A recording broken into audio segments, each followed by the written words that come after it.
Hallelujah. Twagala okwebaza Katonda nate atuwadde ekisa olunaku olwaleero okuyimirira okuweerezaako eri obulamu bwo. Njagala kwebaza Mukama nti mulungi, ekisa kye kibeerera emirembe gyonna. Wasuze otya mukwano gwange ampuliriza, ali mu mawanga ag'enjawulo, ali mu bifo eby'enjawulo. Njagala gulumiza Katonda, njagala kwebaza Mukama nti tukyali balamu lwa kisa kye, era weetuli kulabika nti twogera ebigambo bino eri obulamu bwo mukwano gwange. Kitange omulungi omwagalwa, njagala kukwebaza kubanga oli mwesigwa, obeera mulamu gye tuli ebbanga lyonna. Tukwebaza omuwonya waffe, tukwebaza olwazi bwe twatemebwa mu linnya lya Yesu Kristo omwana wa Katonda abeerera ddala omulamu.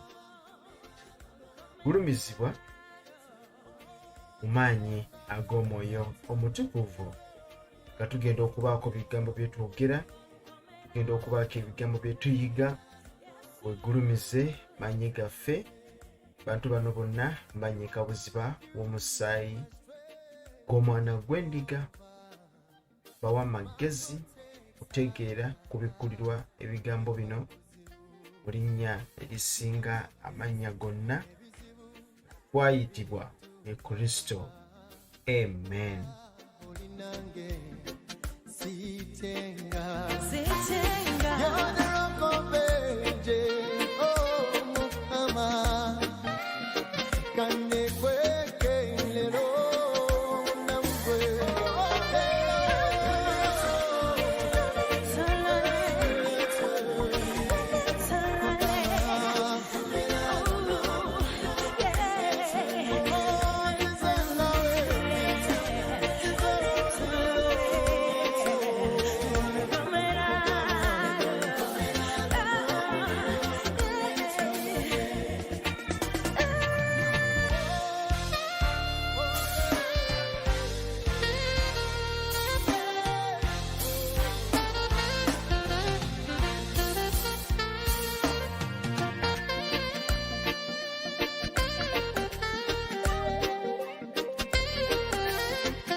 njagala kulamusaako nnyo mukwano gwange ampuliriza oli ku Just Gospel Media Uganda wamu ne Just Gospel Fellowship Center lunaku olwaleero okulabika nti ate tuweereza eri obulamu bwo mu maanyi ag'omwoyo omutukuvu.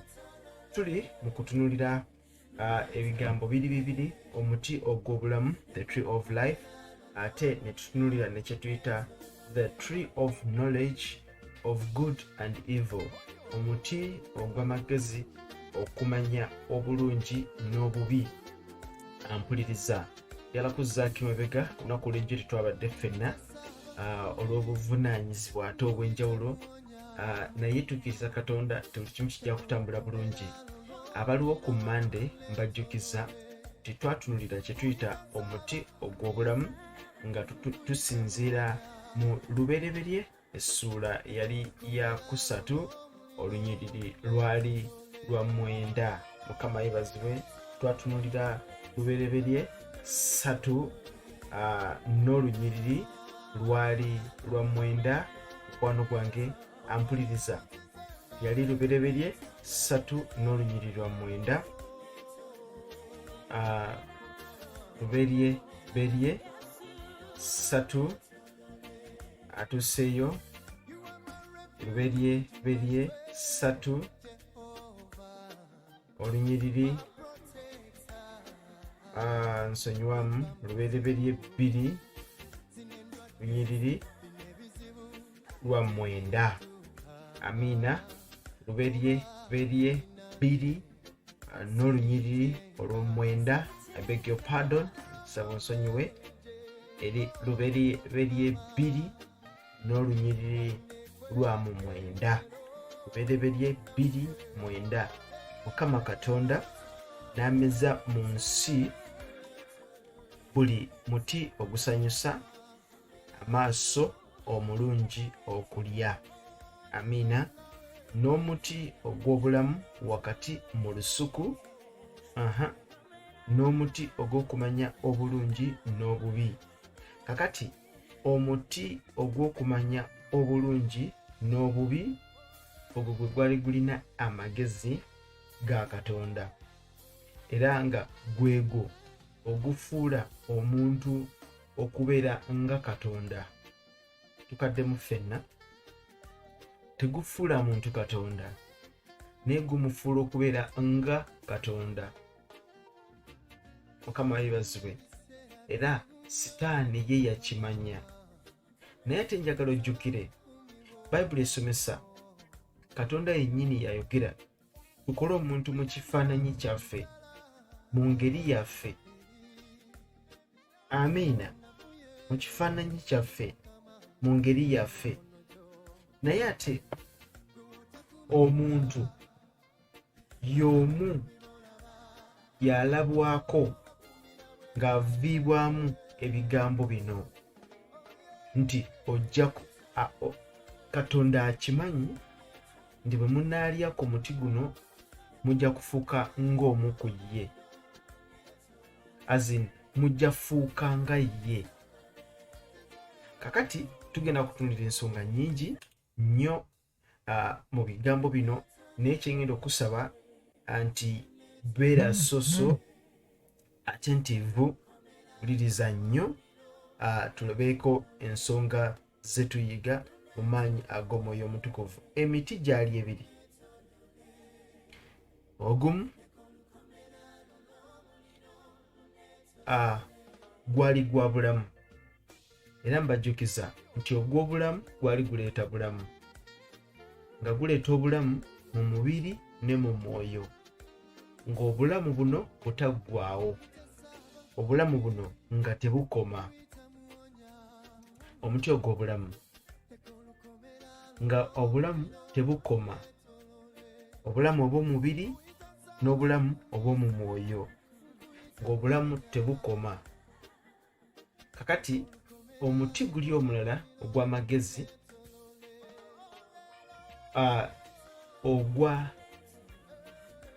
oguleeta ogusobola okwawula omuntu ng'ayawula ekirungi n'ekibi, kubanga omuntu yali tasobola kwawula kirungi na kibi. ng'amanyi kirungi kyokka. Katonda yekka nga yayawula ekirungi n'ekibi. Okategedde? Katonda yekka nga yayawula ekirungi n'ekibi. Kansome olunyiri luno tugenda kujja Lubereberye 3 olunyiri lwa 22. Lubereberye 3:22 Bayibuli esomesa nti Mukama Katonda n'ayogera. Wangi? Mukama Katonda n'ayogera nti laba, omuntu afuuse ng'omu ku ffe. Kakati waliwo ennyiriri ziri waggulu wano. Lubereberye 3 linda kumala okunoonyeza olunyiriri luno. Lubereberye 3 n'olunyiriri olusookera ddala.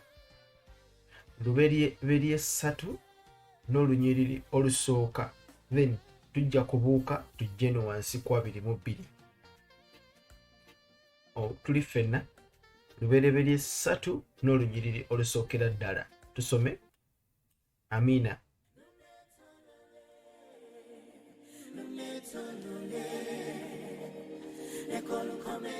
Lubereberye 3 n'olunyiriri olusooka. Kulamusizaako gwe yakatwegattako ku Just Gospel Media Uganda wamu ne Just Gospel Fellowship Center.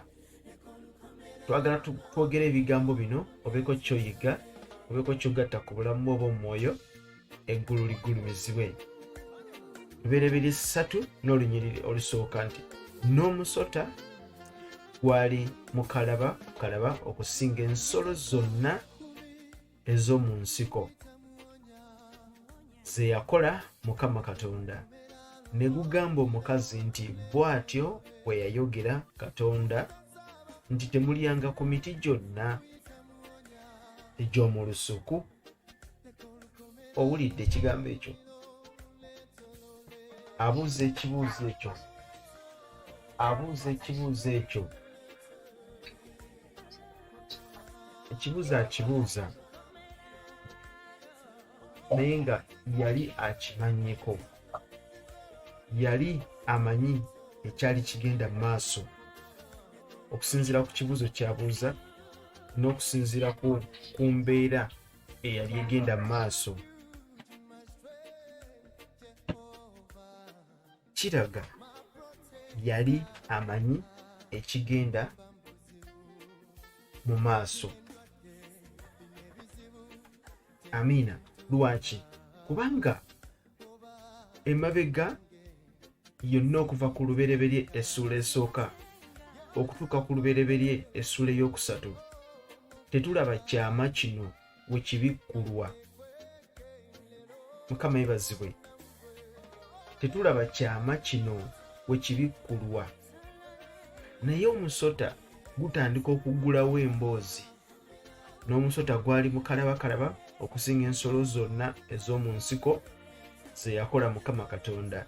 Ne gugamba omukazi nti bw'atyo bwe yayogera Katonda, temulyanga ku miti gyonna egy'omu lusuku. Omusota gwe gutandika okubikkula ekyama kino. Oba Eva baali bakimanyi naye tebakibikkula. Tekinnaba kubikkulirwa gye bali.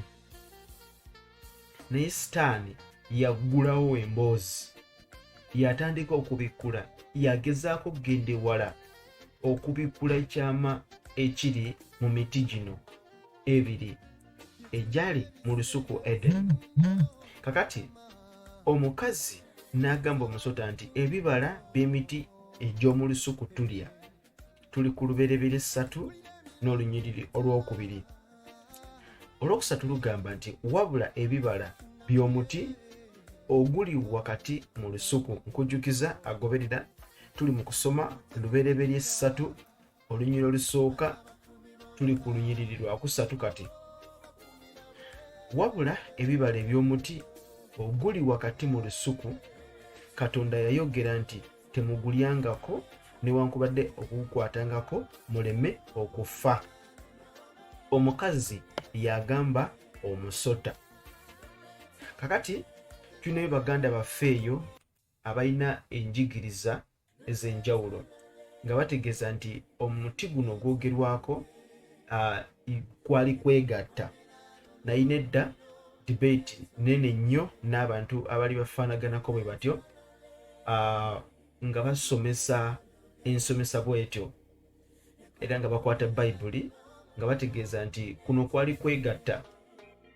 Omukazi yegatta n'omusajja nti kyekyo ekibala Katonda kyeyateeka mu lusuku wakati, era obuwemu bwabwe ne bugamba nti ng'ekitundu ky'omukyala ekimu nga bwe kyakula nga bwe kiri positioned mu kifo ekimu, awo nno kyali kyoleka olusuku olwo era ne kyoleka omuti ogwo ogwali wakati mu lusuku. N'olwekyo obuwemu bwabwe ne butambula bwe butyo, naye nga si bwe kyali.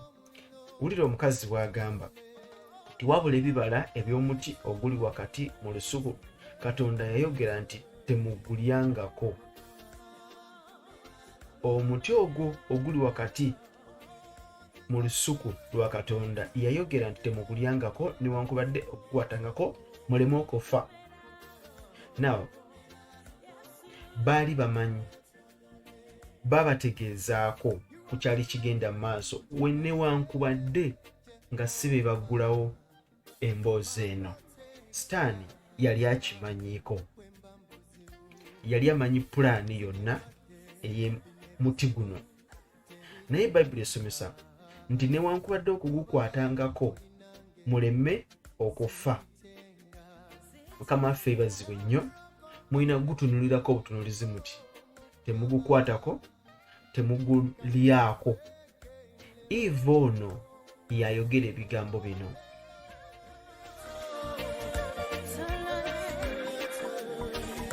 Era agattako ekigambo ekirala nti ekibonerezo ky'okulya ku muti guno oba ogukwatako kufa. So kasita baajeema ne baleeta okufa. Kasita baajeema, jjukira Bayibuli esomesa nti empeera y'ekibi kufa. Kakati Eva yali akimanyi nti okulya ku muti guno kufa. Adamu yennyini ng'akimanyi nti okulya ku muti guno kufa, sina kugulyako buli wabula okugukwatako bukwasi kufa. Kubanga bakimanyi, kyalagirwa, kyabategeeza ekyali emabega w'omuti guno kyali kiragiro, ng'ekiragiro ekiriwo temulya ku muti guno. Katonda yateekateeka ensonga efaanaganako bw'etyo ng'ayagala kulaba obugonvu bw'omuntu. Katonda atunulira nnyo obugonvu. Kyova Bayibuli esomesa nti omutima ogumenyese ye ssaddaaka etuukiridde mu maaso ga Katonda. Omutima ogumenyese atunulira obugonvu bw'omutima. Katonda atunulira nnyo omutima ogumenyese, omutima omugonvu. Atunulira nnyo omuntu agoberera ekigambo kye. Amiina. So kyekyo ekyali emabega wa bino byonna, ng'atunuulira omuntu mugonvu kwenkanawa, omuntu agonda kyenkanawa. Kakati nga sinaba kugenda nnyo wala, nina olunyiriri lwe mbadde njagadde tugabaneko ffenna mu linnya lya Mukama waffe Yesu, nga tukyeyongerayo mu lunyiriri luno lwennyini. Tusabye omumiikirizeemu katono mu linnya lya Mukama waffe Yesu.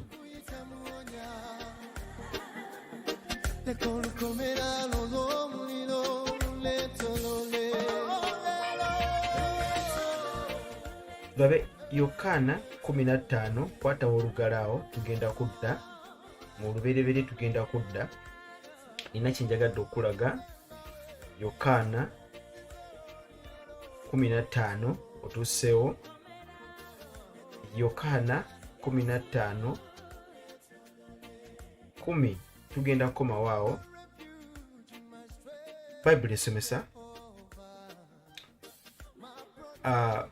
Yokaana 15:10 bwe mukwata ebiragiro byange munaabeeranga mu kwagala kwange nga nze bwe nakwata ebiragiro bya kitange ne mbeera mu kwagala kwe.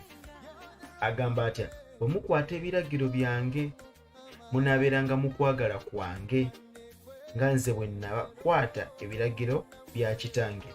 Kakati nga tetugenze wala, Katonda ayagala nnyo omuntu okuwulira okukwata ekyo ky'aba amulagidde. Kiragiro kya Katonda. Agamba nti bwe mukwata ebiragiro byange munaabeeranga mu kwagala kwange. Kakati eri gye nakututte mu lubereberye 3 n'olunyiriri olusooka n'olunyiriri olwokusatu otubadde tusoma, Katonda yawa abantu bano ekiragiro: temukwata ku muti ogwo, temugulyangako. Ekyama ekyali mabega w'omuti guno kiragiro kyajja, temugulyako, si kugulyako buli, temugukwatako. Era lwateekebwa wakati mu lusuku omuntu ono asobole okulaba omuti guno buli lunaku, wadda waayita wonna ng'asobola okulaba omuti guno. Mukama waffe yeebazibwe nnyo ng'asobolera ddala. Nkujjukiza nti twala ekifaananyi eky'ebitaala by'enguudo, ebitaala bya traffic. Ebitaala bya traffic ebyo biteekebwa wakati mu luguudo osobole okulaba gw'avuga emmotoka, nga biri accessible okubiraba, oleme kwebuzaabuza nti saalabye bitaala. Kakati biteekebwa wakati mu luguudo osobole okubiraba. N'olwekyo omuti guno gwateekebwa wakati mu lusuku omuntu ng'asobola okugulaba.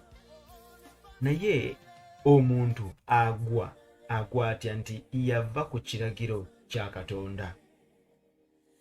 Kiragiro Yokaana 15:10 bw'okwata ebiragiro bya Katonda obeera mu kwagala kwa Katonda, kubanga ne Kristo yennyini agamba nti nange nakwata ebyo kitange bye yaŋŋamba. Kakati omuntu yagaana okukwata ekiragiro kya Katonda. Ekyama ekyali mabega w'omuti guno kyali kiragiro.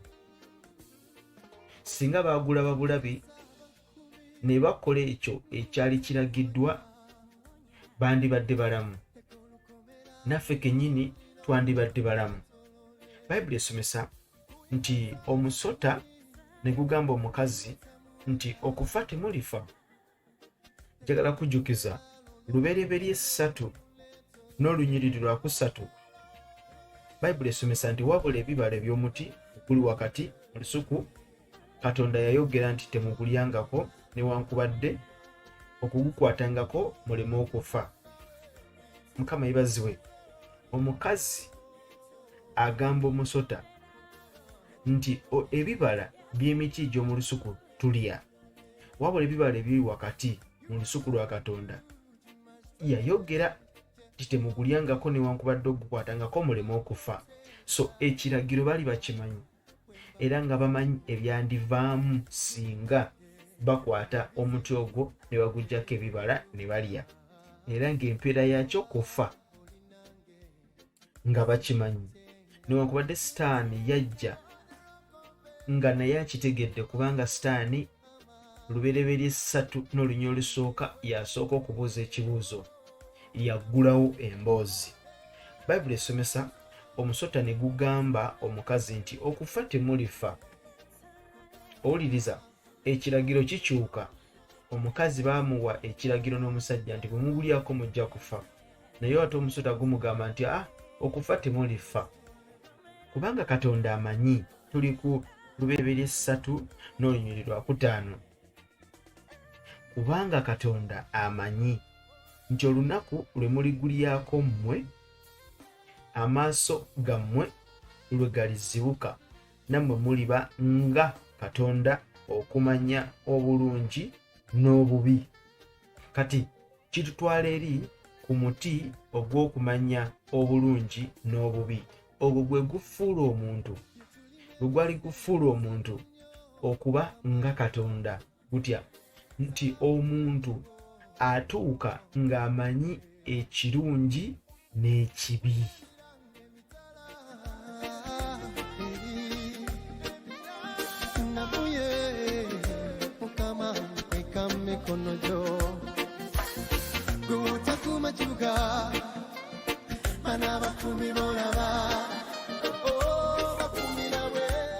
Mukama waffe yeebazibwe nnyo. Haleluya.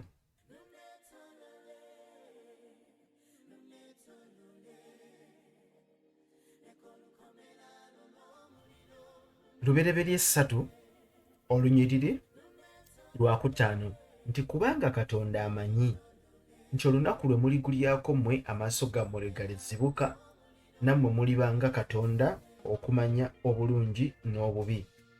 Bayibuli esomesa nti omukazi bwe yalabanga omuti mulungi. Kino nno ekibuuzo kye nabuuza abasajja be twalinga tulina debate nabo ku nsonga eno, nga bagamba nti bakola kwegatta ekyali ekibala.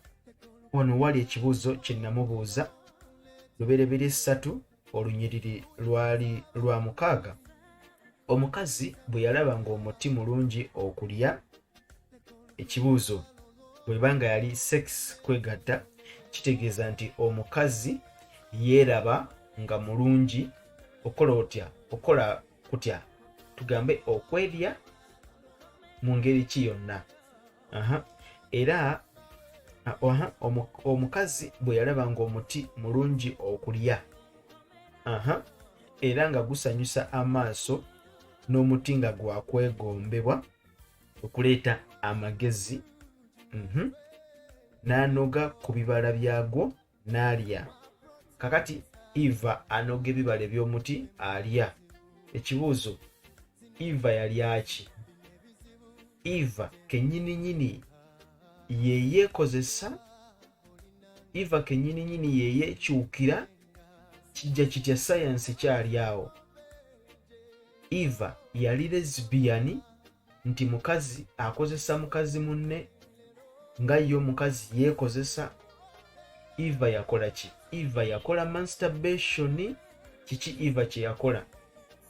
Kubanga bwe kuba kwegatta, bw'aba sex ali wakati wa musajja na mukazi. Naye tulaba nga Eva yatandika emikolo egy'okulya ku muti guno. Ekibuuzo, yagulya n'ani? Kubanga Bayibuli esomesa nti Eva bwe yamala okulya n'awera ne ku musajja we naye n'alya. Eva bwe yamala okulya yanoga ebibala byagwo n'alya, n'awa era ne ku musajja we n'alya. Kati Eva amala okulya ebibala eby'omuti, anoga aleetera ne bbaawe. Waliwo ka distance awo.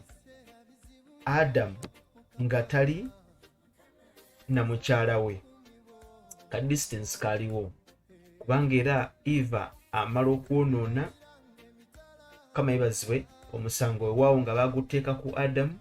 Katonda ajja anoonya Adamu, oliwa? Omukazi ayonoonye ebintu byayonoonese dda, omukazi nga yayonoonye dda. Kati ekibuuzo kye nasimba, bwe kiba nti yali sex nga kye kibaalya, Adamu ne Eva baali wamu nga Eva ali ebibala bino, oba baali wamu oba nedda? Ekibuuzo ekyokubiri, Eva yatandika okulya ebibala eby'omuti, kyejja kitya? Yeekozesa Eva nga ye oba nedda? Kubanga singa baaliwo babiri twali kitegedde. Ate n'ensonga endala nti Bayibuli tekweka nsonga ya kwegatta.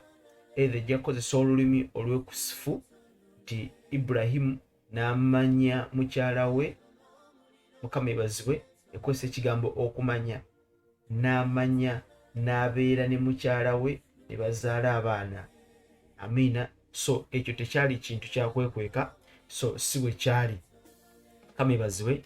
omukazi bwe yalaba ng'omuti mulungi n'anoga n'alya. Ne balya, era Bayibuli esomesa nti yalaba omuti nga gusanyusa amaaso era ng'omuti gwakwegomba okuleeta amagezi, n'anoga ku bibala byagwo n'alya, n'aweera ne ku musajja we naye n'alya. Amaaso gaabwe bombi ne gazibuka, ne bategeera nga bali bwereere, ne batunga amalagala g'emiti beekolere ebyokwambala. Mukama yeebazibwe. Ne bawulira eddoboozi lya Mukama Katonda ng'atambula mu lusuku mu kiseera ky'empewo. Omusajja n'omukazi ne beekweka mu maaso ga Mukama Katonda wakati mu miti egy'omu lusuku. Mukama waffe yeebazibwe.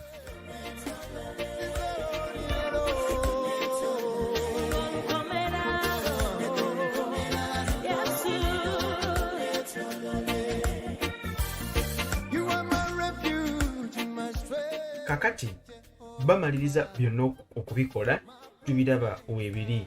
Bamaliriza okulya ebibala, Eva aliddeko aweereza ne bbaawe. Sitaani amaze okibasuulamu, Sitaani aleese ekiboozi kikutte. Eva naye akkiriza. Njagala kujjukiza nti baava ku kiragiro kya Katonda. Ekyama ekikulu kiri mu kiragiro kya Katonda, kubanga bw'okwata ekigambo kya Katonda n'okitambulirako obeera mulamu mu kyo. N'oyo akutte amateeka n'agatambuliramu abeera mulamu mu go. Osobola okubeera omulamu mu mateeka, osobola okubeera omulamu mu kigambo kya Katonda. Amiina. Amateeka ga Katonda, Bayibuli esomesa nti agakwata abeera mulamu mu go. Amiina. So ekyama ekikulu tekiri ku mayinja g'amateeka, naye ekyama ekikulu kiri mabega wali biragiro by'amateeka. Biragiro, amateeka gagamba ki?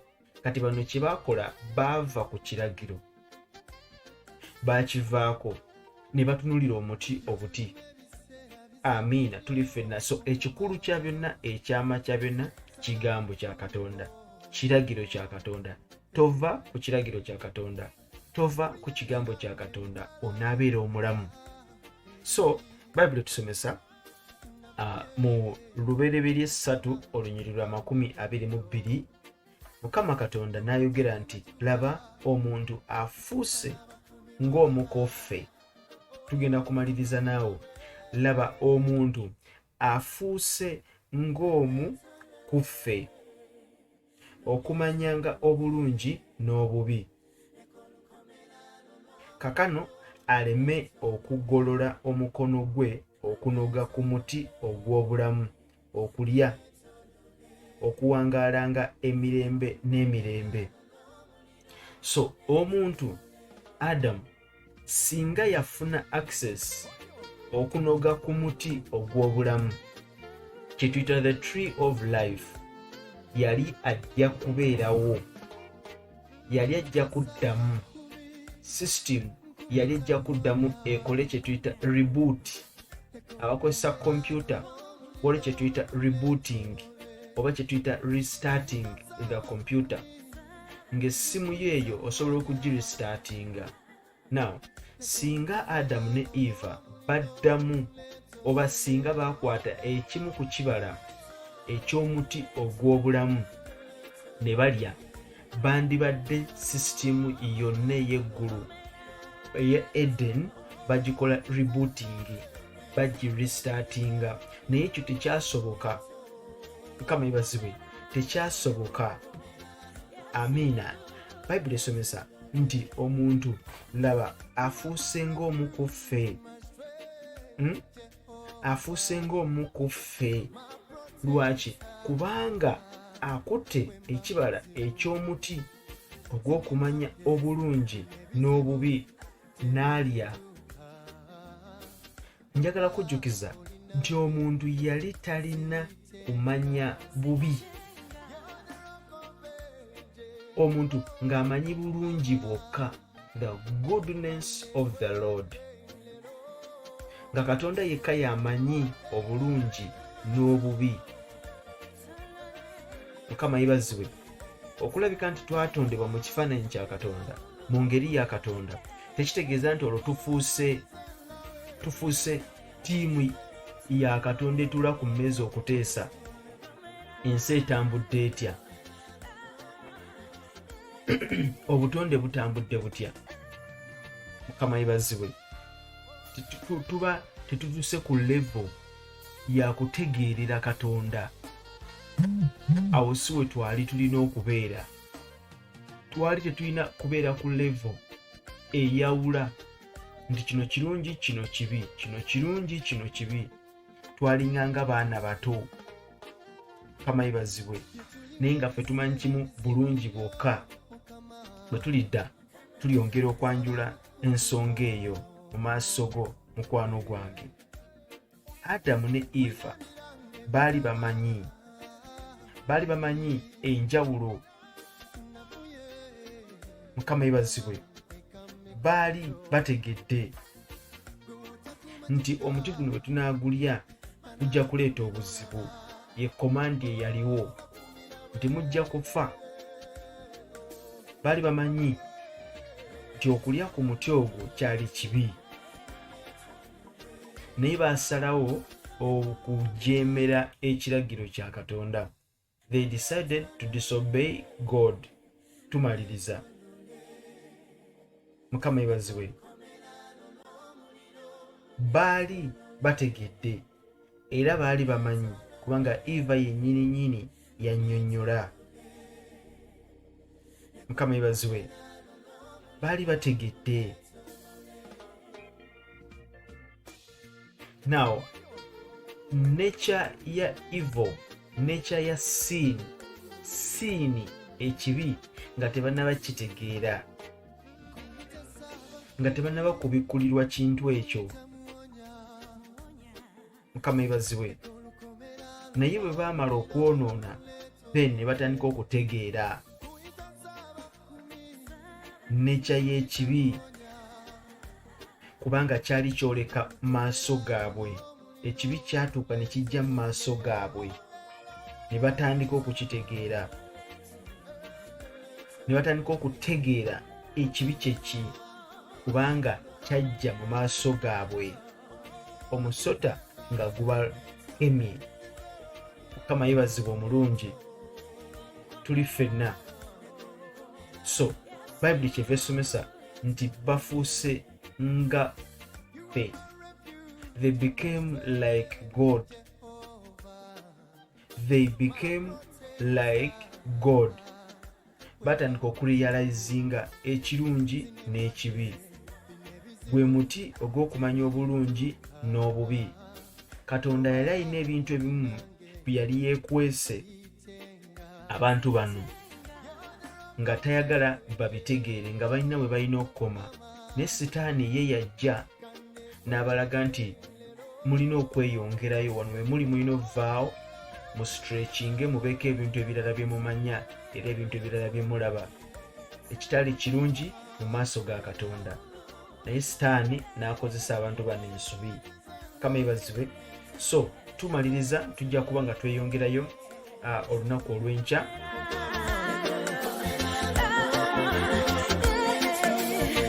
Njagala kujjukiza nti oli ku Just Gospel Media Uganda. Tujja kuba tweyongerayo olunaku olw'enkya. Tukole study ku nsonga zino. Obeeko ky'oyiga, obeeko nawe ky'omanya, obeeko ekintu ky'oyongerako mu linnya lya Mukama waffe Yesu. Katonda yennyini akumpere omukisa. Wadde ku Just Gospel Media Uganda wamu ne Just Gospel Fellowship Center ali mabega w'omuzindaalo oluganda Nicholas okuweereza eri obulamu bwo.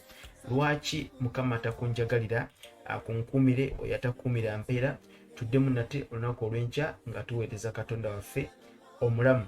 Ekinaggwera Mukama yekka yamanyi, neetukkiriza nti gye kijja okugwera kijja kuggwa ng'oweereddwa omukisa kubanga ebintu bingi tebiggwaayo. Mukama akunkumire. Babayi. Suubira nti olina ky'oyiga, olina ky'ogattako mu linnya lya Mukama waffe Yesu. Amen. Babayi. Tujja kudda. Amen.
protector wemba mbuzibu zino endwadde bino ebizibu tebirintuuka